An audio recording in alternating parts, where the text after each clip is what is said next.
sometimes you see someone at work and they're just so perfect.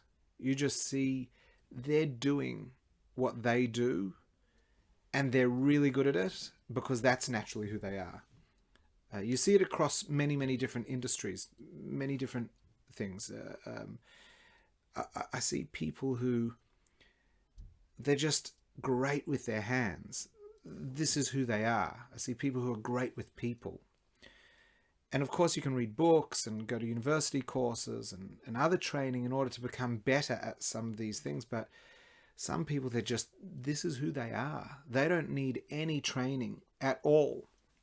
They're just naturally. Where does that come from? Interestingly, we're all naturally very, very good and very naturally disposed towards certain things. Because where it comes from is our soul, is our Neshama. A soul is not just a life force that animates the body and supports consciousness and emotional capacity. The soul is a very, very complex construct of energies that are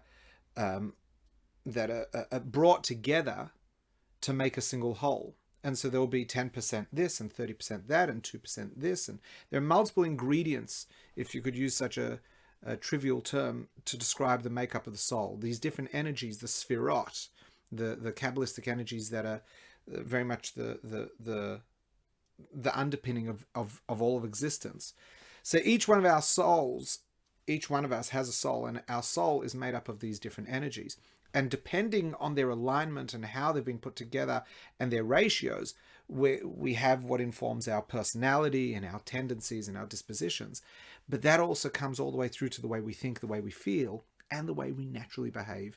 And therefore, the interests that we have in life will often relate to the natural interests and tendencies of our soul. And so when you sometimes see someone who's working in a role or in a job or in a format that truly aligns with their soul's makeup, they're just brilliant. They're just fish in water. This is their natural habitat. And you can have people who have these great capacities and express and excel wonderfully. But in other areas, they're very, very underdeveloped and weak. And that's because that doesn't fit with their soul's natural tendency, which is not an excuse. It's something to be aware of. Now, in the narratives in the Torah around tzara'as, which is some sort of biblical era disease, it's interesting because it required a cohen to diagnose tzara'as. So you could have very, very knowledgeable people who were very, very educated in the field of medicine and spirituality and religion, because remember, going back 3,000 years, those things were all very much intertwined. You could have someone who was very, very learned and a great scholar and a very practical person who knows what they're looking at, and that person could not diagnose tzara'as. They could point things out, but it required a cohen.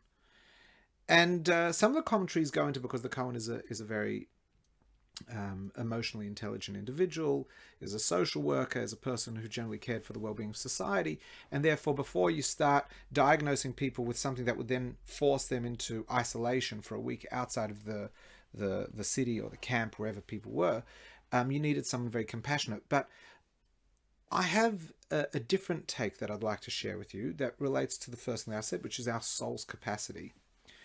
Because you could have a cohen who never studied anything, a teenage cohen who's now old enough to work in the temple, and so a cohen, just by biological lineage, was able to diagnose what someone who had studied for many, many years could not diagnose. And the reason for that is because there was a deep intuition that a cohen had and has, because of their soul type. A cohen is not just a cohen because their father is a cohen.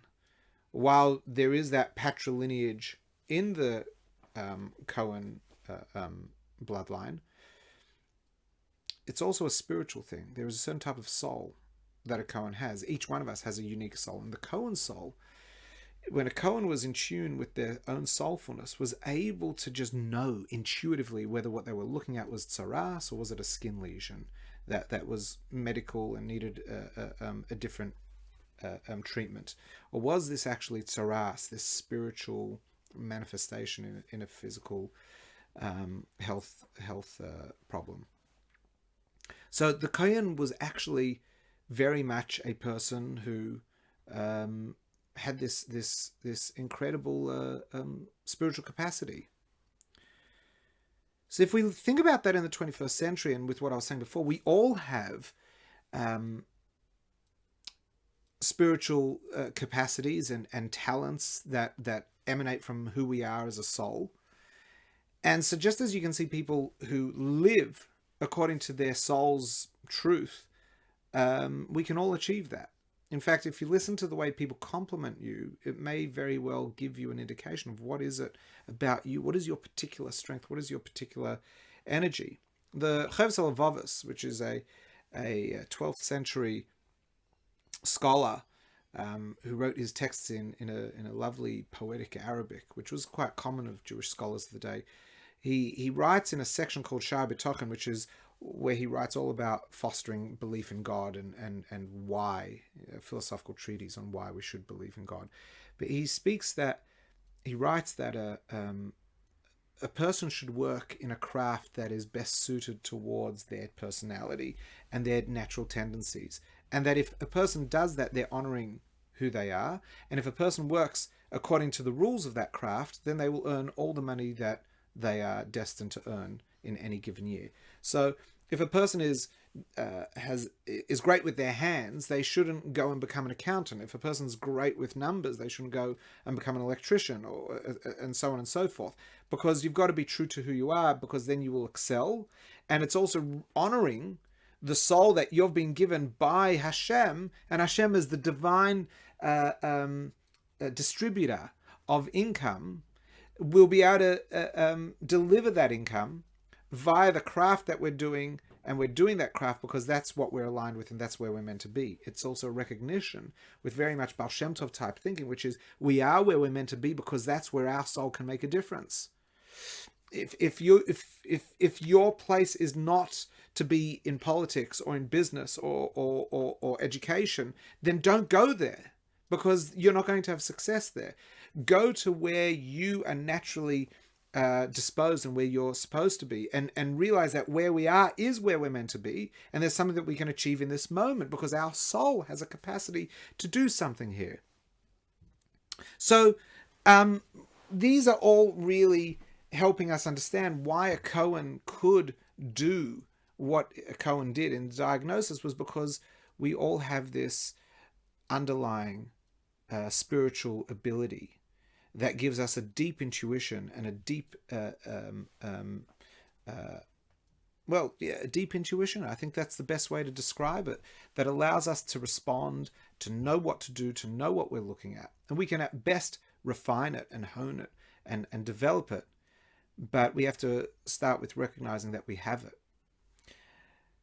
When we think about soulmates, a soulmate, it will be someone that will complement it in a different way. They'll have a different intuitive ability that complements yours.